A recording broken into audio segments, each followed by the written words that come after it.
Vereador, boa tarde. É muito Boa importante tarde. falar com o senhor. Realmente, o senhor descer do carro e mostrar para quem não está aí, por exemplo, eu falo de São Paulo, a Mari do Paraná, temos também nossa equipe em Brasília. É muito importante, olha aí, momento que o vereador mostra novamente. Vereador, queria saber o seguinte: tem esse lado da COP que não é de interesse do governo, é esse mesmo que o senhor está mostrando agora para a gente, mostrar. E muitas das pessoas que não estão aí ficam reféns de informações do governo. Por isso que é tão importante aqui ficar conosco na Gazeta do Povo. Queria saber do senhor, por exemplo, alguns números falam que o Estado aí, não falando do município, mas do Estado, cerca de 90% da população no Estado não tem saneamento básico. E esses bilhões investidos na COP poderiam sim não digo ter resolvido todo o problema, mas melhorado muito esse problema. O senhor que é vereador, é uma política municipalista, mas queria saber do senhor se ao lado de deputados federais da oposição, deputados estaduais da Assembleia Legislativa, pensam em alguma proposta para contrapor essa Belém dos sonhos, que não existe, só no governo Lula. É isso mesmo. Nós temos aí o deputado federal, o delegado Eder Mauro, que sempre vem brigando, batendo lá no Congresso para trazer recursos, benefícios para investimento nisso. Infelizmente, nós temos aqui o município de Melgaço, que é o pior IDH do Brasil. Né? Não se tem saneamento nenhum, não se tem, é um índice de desenvolvimento humano baixíssimo, e o que nós vimos, esse investimento, todos esses recursos que vieram para a COP foi investido no centro da cidade, onde os gringos vão passar, onde os turistas vão olhar, mas as periferias foram esquecidas. Não se tem investimento nenhum na periferia. Foi só no centro da cidade.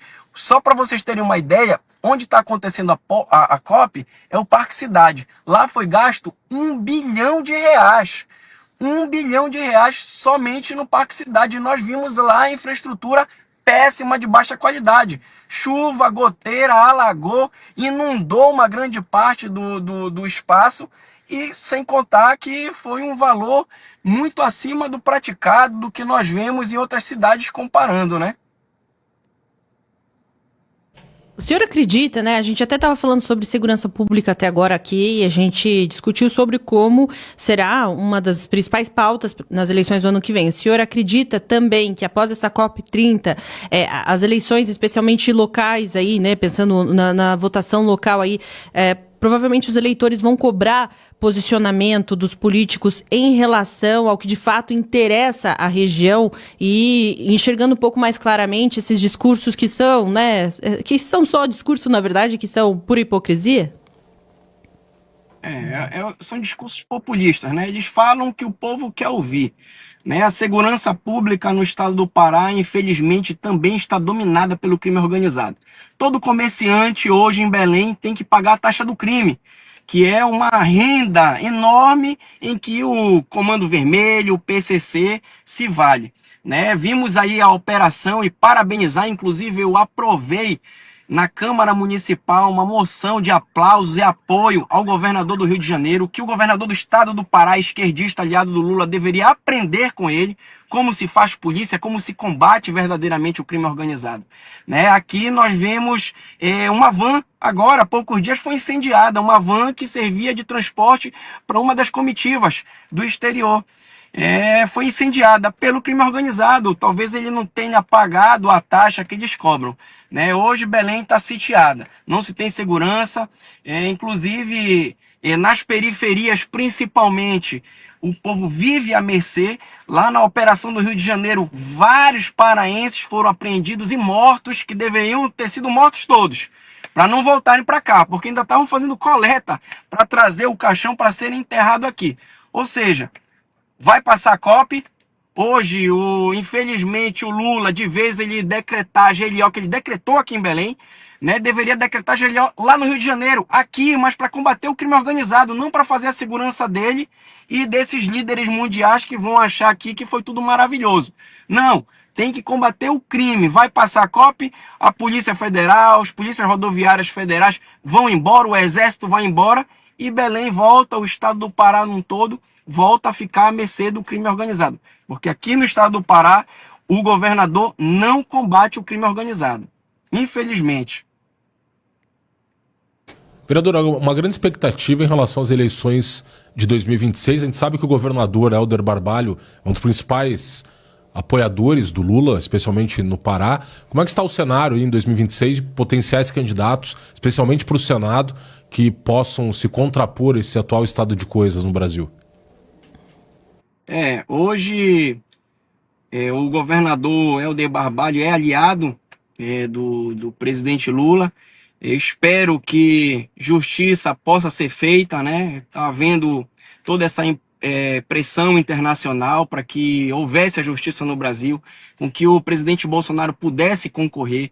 Mas nós temos um nome muito forte aqui no estado do Pará, é o nosso líder da direita no estado do Pará, chama-se o deputado federal, delegado Éder Mauro, que vem aparecendo muito bem nas pesquisas para governador, para senador, né? Aparece muito bem. O governador do estado vai querer vir a Senado com toda certeza e vai empurrar a sua candidata a governo do estado, né? Hoje ele tem a máquina, ele tem todos os prefeitos, os deputados estaduais em suas mãos. Então aí a gente sabe como funciona o jogo deles. É pesado, mas hoje o povo tem acordado, né? Nós elegemos uma bancada de vereadores, 3 vereadores da direita, nós temos deputados estaduais, deputados federais, que têm muitas condições de nos representar e a gente aumentar esse número de cadeiras. Hoje o delegado Éder Mauro vem aparecendo em primeiro, né, nas pesquisas para Senado, tem a sua reeleição para deputado federal garantida, porque é um nome muito forte. Inclusive o próprio presidente Bolsonaro, ele perdeu em Belém por causa de 4.000 votos, né? Sendo que na época o prefeito de Belém era do PSOL, foi o pior prefeito que já existiu no Brasil. Ele mesmo lutando com toda a máquina pesada do Lula, do Helder Barbalho e do Edmilson, que era o prefeito, ainda assim nós conseguimos 50%, né, dentro de Belém. E no estado do Pará, a gente tem uma região lá do sul do Pará, né, que são os que levantam a economia, são o agro, são os produtores rurais, os pecuaristas, que são quase que na sua totalidade de direita bolsonarista. Mas aí a gente vai ter que trabalhar, porque esse jogo vai virar. A gente está vendo aí o caos, a dívida que o presidente Lula vem fazendo com o nosso Brasil, taxando, criando os impostos, e o povo não aguenta mais. O povo agora só vive de auxílio. Auxílio, mais auxílio. Enquanto isso, o Haddad criando taxas, mais impostos e mais impostos. O povo não aguenta, está vendo isso, está percebendo que a esquerda é um câncer para o Brasil. Muito obrigada, vereador, pela sua participação. Volte sempre aqui ao Sem Rodeios. Gratidão, minha amiga. Tudo bem, boa tarde. E vamos para cima, que a luta é árdua, mas a gente não vai baixar a guarda. Tamo junto. Isso aí. Até a próxima. Lucas Saba, quero ouvir sua opinião depois dessa importante entrevista aí com o vereador, né? Ele inclusive mostrou ali, fez uma excelente participação. Gostaria de te ouvir aí, como é que você viu esse tumulto na COP30? Acha que está ficando mais evidente aí, escancarando um pouco para o Brasil e para o mundo? Ontem a gente trouxe aqui uma publicação, inclusive do Donald Trump, criticando a COP30, né? Vai ficando mais evidente que se trata apenas de discurso populista. Na prática, o Brasil não avançou nada no que realmente precisa, especialmente nessas regiões? Exato, Mari, carinhosamente apelidada pela nossa audiência de Flop 30. Mais da metade dos chefes de Estado que haviam confirmado presença para o Itamaraty e o Ministério do Meio Ambiente não apareceram, né? O próprio Donald Trump teve o convite público feito por Lula mais de uma vez, não apareceu. E você quer ver quando o evento é flopado? É quando o chefe de Estado não vem, o primeiro-ministro, o ministro da Fazenda, ou seja, aqueles cargos mais importantes. Quem que aquele país mandou? Um assessor lá de uma pasta, de um ministério que ninguém sabe quem é. Aí você percebe a grandeza daquele evento. Veja, Mari, Lula perdeu uma chance tanto de poder mostrar pelo menos um pouquinho de qualidade desse governo em meio a uma tragédia que ocorreu no Paraná. Ele poderia ter feito um trabalho muito melhor além de se solidarizar, deveria ter parado a COP, que é para mitigar e evitar justamente esses eventos climáticos. O que ocorreu no Paraná foi um evento climático, mas pelo menos 2 municípios devastados em 90%, e não. E sabe o que ele fez? Ele largou a COP para ir ao Equador, se reunir do lado de ditadores do Foro de São Paulo e por 20 segundos desejou condolências à família dos 6 mortos na tragédia do tornado do Paraná. Nossa, realmente ele está muito preocupado com as questões climáticas. Dá para perceber bem. Aí quem que ele mandou para o Paraná para representar o governo? Gleisi Hoffmann, uma deputada do Paraná? Nossa, e pode imaginar o que ela fez, né? Então, assim, Mari, em relação especificamente a essa manifestação, alguém dali, porque houve depredação, houve quebraram patrimônio público, cerca de 10 agentes da polícia local e guardas metropolitanos, guardas civis, ficaram feridos. Graças a Deus não teve nenhum morto. Mas assim, essa turma vai ser chamada de golpista? Vai pegar 14, 17 anos? Não, né? Nem fichado foi. Devem ter saído, dado 2 tapinhas no ombro. Ó, não faz mais isso, tá ali a porta, vai para casa e repensa o que você fez. É isso. Então a gente sabe que no Brasil a justiça tem 2 lados, tem um lado só. Ela deixou de ser cega, aquela imagem da estátua, esquece, enxerga muito bem. Desceu do muro e desceu para o lado esquerdo dele, assim como a questão dos direitos humanos. Agora, ali tinha de tudo, Mari. Mais uma vez a carreta furacão. Deu para ver ali na imagem, tinha desde índio, tinha grupos de estudantes, tinha sindicatos, e aí um dos cantos deles era falando que tem que taxar milionário porque é culpa deles que tá quente para Carvalho, né? Vamos colocar aqui assim. Ora, entre os milionários está Luiz Inácio Lula da Silva, com seu iate. O próprio vereador da região falou o quanto está queimando de diesel. E não só ele. Todos os geradores utilizados na COP. Tem um lado B da COP, bem obscuro, que pouca gente tem dito. Agora, ir lá com esses 6 bilhões que foram gastos no evento, para a Janja fazer aquela festa de um tremendo mau gosto para os chefes de Estado, de novo não apareceu ninguém, e serve, viu, Mari, Fred, champanhe, camarão, do bom e do melhor, lagosta, tudo, claro, pago com o nosso dinheiro, porque se fosse com dela, ela não montaria uma barraca na praia e não serviria nem coco, male pro Macron ali, né? Mas enfim, então, Mari, nós temos um evento que gastou muito, não arrecadou nem metade do previsto, que era 10 bilhões, o último levantamento que eu vi estava na casa de 5, e assim, cadê as discussões sérias? Eu quero saber, quando acabar a COP, qual vai ser o balanço? Prático, essa história assim, precisamos salvar o planeta, economizem água, ok, é tudo muito bonito, etc, mas assim, eu quero medida prática, vai ser feito isso, como foi feito na Rio 92 e vários outros eventos que entraram para a história. Me parece, Mari, que se entrar para a história vai ser de como foi flopado o evento. Verdade, Lucas. Já voltamos contigo. Agora recebemos aqui no Sem Rodeios Guilherme Fiuza. Grande Fiuza, boa tarde. Oi, Mari. Oi, Fred. Boa tarde. Muito bom estar com vocês. Legal. Aproveitando que parece que a sua coluna tem a ver com o COP30 também, né? Pois a gente está aí enredado, né, nesse conto de fadas, macabro, né? Eu estou falando da COP, da CELAC e do faz de conta, né, que cerca aí essa cena política nossa atualmente. O centro da abordagem da coluna, Mari, é muito simples. Nós temos hoje o presidente brasileiro ele fez esse movimento, e foi um movimento muito expressivo, porque com a COP, que é uma conferência muito grande, né, assim, tem um escopo muito grande, ambiciosa, né, apesar de estar bastante esvaziada, ele sai e vai para a Colômbia para fazer um discurso.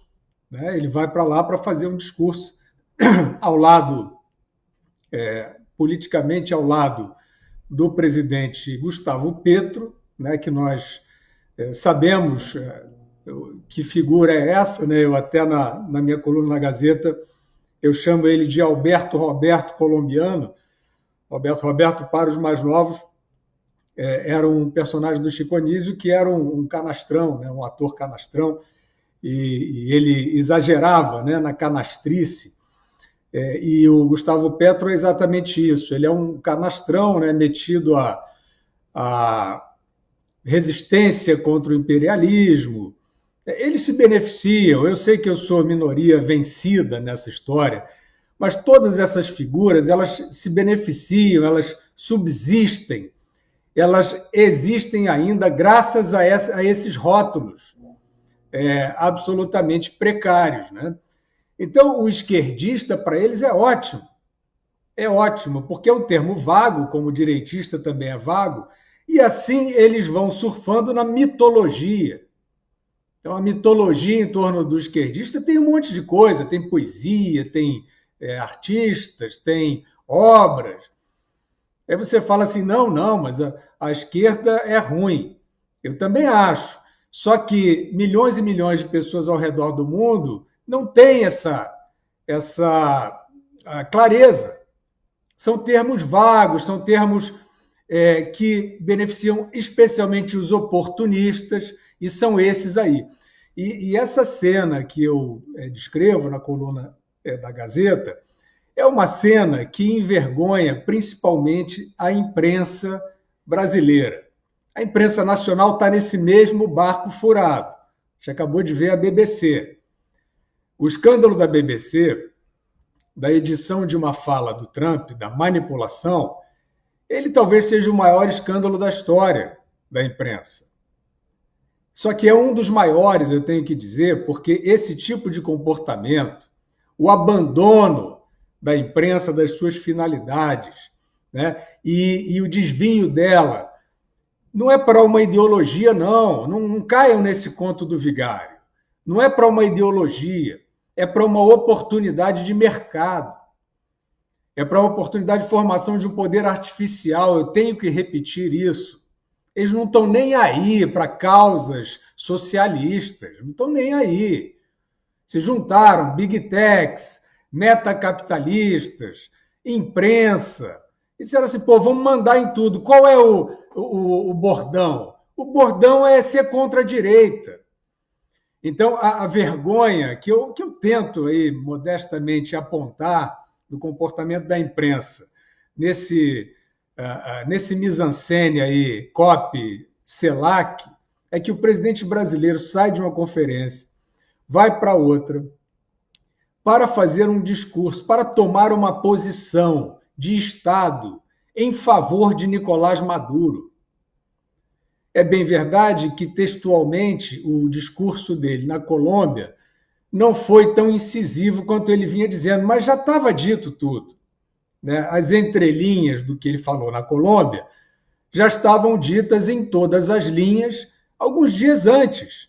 Ele disse, é isso aí, eu tenho que ir lá para falar sobre a presença militar indevida norte-americana no Caribe e ameaça a soberania da Venezuela, porque é um continente pacífico, porque as soberanias têm que ser respeitadas.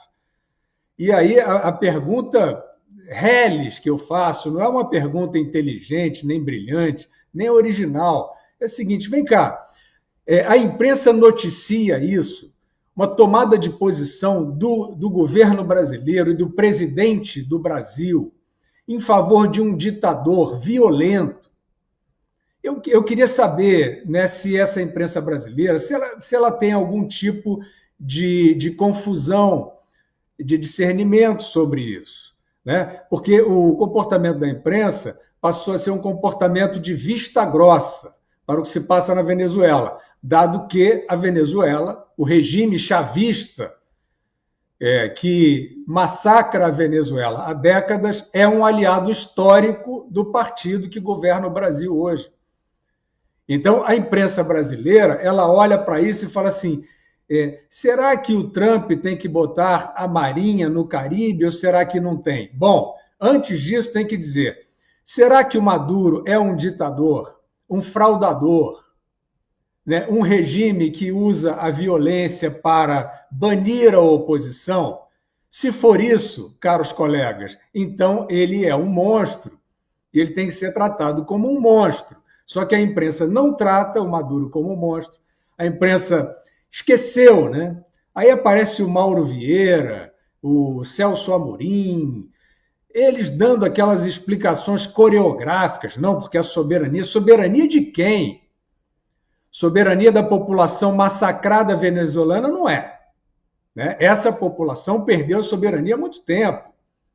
Ela está sob o jugo de um regime autoritário e brutal.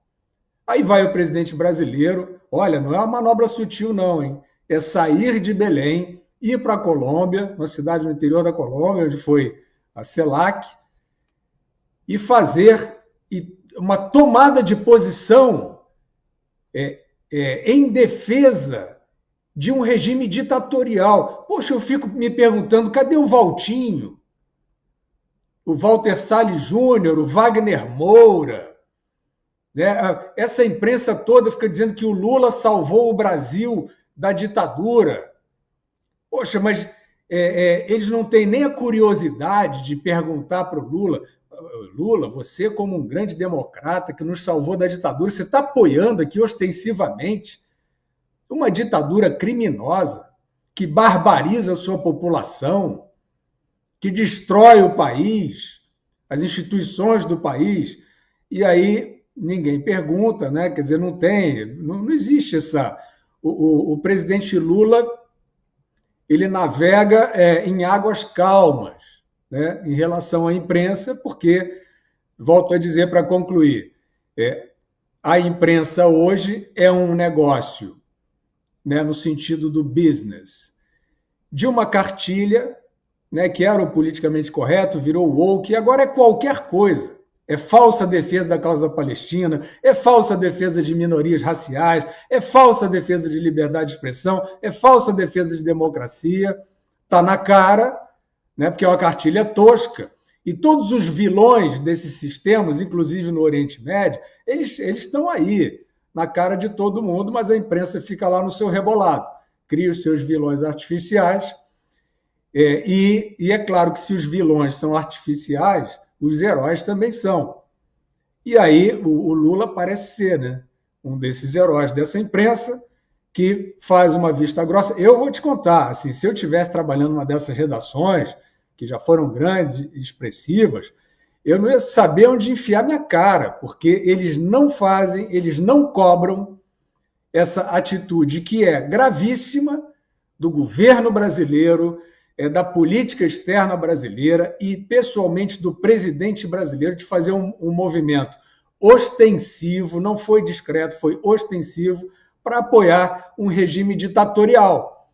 E aí a gente constata o seguinte, essa imprensa que já foi grande, que já se chamou de grande imprensa, ela desmoronou, não se pode mais contar com ela, e é claro que a única forma, né, de uma possível saída para isso é dizer assim, não, vocês não são mais imprensa, não defendem mais democracia nenhuma, vocês estão defendendo uma cartilha, fingindo que estão fazendo o jornalismo. Boa, Fiuza, muito obrigada pela sua companhia aqui nessa tarde. Muito obrigado a vocês, bom trabalho. Valeu, obrigado. Comente. Lucas Saba, aproveitando aí o comentário do nosso querido Guilherme Fiuza, você acredita que vai ficar cada vez mais difícil aí para os artistas, parte da imprensa, grande parte da imprensa, inclusive, que costuma passar pano para o governo Lula, vai ficar mais difícil para eles? O pessoal vai cobrar mais ali nos comentários, vai pressionar um pouco para eles, enfim, admitirem que estão errados? Pois é, Mari, mas a questão ali é a seguinte, enquanto tiver Lei Rouanet, enquanto a torneira estiver aberta, o silêncio vai imperar. Tem muitos aspectos que mostram, sobretudo no meio ambiente, que os números alguns deles piores do que eram no governo Bolsonaro. Ou seja, e cadê aquele pessoal? É pela Amazônia. Tem gente apelidando aqui na Gazeta do Povo, a nossa audiência a mais qualificada que tem, chamando de Marina Cinzas, não mais Marina Silva. Justamente, cadê a Marina? Se calando, a Marina deveria ser protagonista nessa COP30. Quem tá de protagonista? A Janja? A primeira-dama dançando num iate que queima não sei quanto de diesel por dia. Por dia. Aí realmente, né, fica difícil. Como o pessoal diz, tem tanto quarto nesse iate que o presidente não conseguiu sequer contar. Então veja, Mari, eles ficam esbanjando, tá aí mais um trocadilho com o nome da primeira-dama, tudo isso com um dinheiro que não é deles. Nós realmente precisamos de medidas sérias envolvendo a questão climática, mas eu acho assim, Mari, cada vez mais eu penso, eu acho que assim, Mari, de maneira geral, não sei se o Fred concorda comigo, mas nós precisamos olhar para as democracias, para as principais democracias do mundo, aquelas que são consideradas um farol. Por exemplo, os Estados Unidos é uma delas. Alguns dos países do bloco da União Europeia são outros, por uma questão monetária, por uma questão bélica, por uma questão de população, cultural, civilizatória, etc. E quando eu olho os Estados Unidos, quando entra um presidente lá, que não é o caso agora, mas que nitidamente não dá certo, o que eles fazem? Eles utilizam aquele sistema da federação, ou seja, cada um ali tem seu estado e é torcer para que aquele governador, no âmbito estadual e também os municípios, através do trabalho dos prefeitos, consigam contrapor. Então, por isso que eu acho que a eleição, Mari, do ano que vem, eu sei que vai todo mundo ficar focado na questão para o cargo de chefe de Estado, e realmente está valendo, é um cargo importantíssimo, sobretudo em relação com outros países, para nos representar, pelo menos esse seria o objetivo, mas eu sigo achando que tem cargos muito importantes que a direita não pode deixar de lado, entre eles governador, e aí não adianta olhar só para o sul e para o sudeste, ou ali no máximo para o centro-oeste, para senador. Veja, se a direita não conseguir 2/3 do Senado, não tem impeachment de ministro do STF. Qual deles? Nenhum deles. Dias Toffoli, que falamos hoje aqui, Gilmar, Alexandre de Moraes, nenhum deles. Eles vão seguir vivendo o oásis deles. Eles não têm qualquer tipo de fiscalização, eles não têm qualquer tipo de contraponto. Qual é o contraponto? Que é a nossa medida de freio e contrapeso. É o Senado para o STF. Para isso, precisa colocar senadores que não tenham, com o perdão da expressão, rabo preso. Por quê? Porque hoje não vota. Simples. Quantos processos o Alcolumbre tem no Senado? O Renan Calheiros. Na primeira sinalização que eles fizerem para pautar qualquer coisa, dei o exemplo de 2, poderia dar de vários aqui. Na primeira sinalização que eles fizerem para o impeachment, o ministro liga e fala assim, mas olha, tem umas coisas aqui bem cabeludas contra você que eu tinha engavetado e eu vou tirar da gaveta. Então tem uma série de questões. Para fechar, Mari, meio ambiente é muito importante, é o futuro, é o que a gente vai deixar para os nossos filhos, para os nossos netos. Não dá para discutir isso como que é a Greta, de uma maneira de uma maneira ideológica, da maneira como ela quer, gritando. Ela não veio para a COP30. Cadê a ativista? Então, assim, Mari, é um assunto sério, precisa ser discutido de maneira séria, com quem entende do assunto, com um especialista e deixando a parte ideológica de lado. E insisto, quando acabar a COP30, eu quero o relatório do governo. O que foi feito, ou melhor, o que será feito para os próximos 5, 10 anos para melhorar a questão do meio ambiente, e aí pode colocar outras questões como saneamento básico. Belém, 91%, aliás, o estado, Pará, 91% não tem saneamento básico. Os 6 bilhões com B de bola gastos na COP poderiam ajudar a resolver esse problema, Mari. Boa, Lucas Saba. Agora mais um vídeo para a gente discutir aqui no final dos Sem Rodeios. O que a gente viu nessa tarde é que Gonê foi aprovado na sabatina para seguir na Procuradoria-Geral da República. Essa sabatina que durou cerca de 6 horas na Comissão de Constituição e Justiça do Senado, ele recebeu aí 17 votos a favor contra 10. Mas teve uma fala importante aí de Flávio Bolsonaro. Vamos acompanhar para discutir aqui no Sem Rodeios. Senhor Paulo Gonê, eu quero lamentar a sua recondução. Muito. O senhor aceitou passivamente o Ministério Público Federal ser esculhambado. Não defendeu as prerrogativas constitucionais da instituição que o senhor deveria representar. Perdeu a titularidade da ação penal pública. Foi ignorado em vários momentos pelo ministro Alexandre de Moraes, que sequer consultava o Ministério Público Federal para tomar alguma iniciativa. Aí depois dava aquela vaselinada, mandava lá para o senhor opinar. A prerrogativa de proteção das garantias constitucionais, individuais e da sua própria instituição não existem mais no Brasil. Não é o Ministério Público que decide, mas é o senhor que instrui, ou deveria instruir o processo, porque nem isso está fazendo mais. Quem faz é o ministro Alexandre de Moraes em vários processos. Eu acho que, eu digo isso com tristeza no coração, os membros do Ministério Público Federal devem ter vergonha do senhor hoje, muita vergonha. Eu falei para Vossa Excelência no meu gabinete, por ocasião da outra sabatina, que Deus estava lhe dando uma oportunidade do senhor desfazer todas as injustiças que o senhor fez enquanto estava lá no TSE, representando o Ministério Público Federal. O senhor fez ao contrário.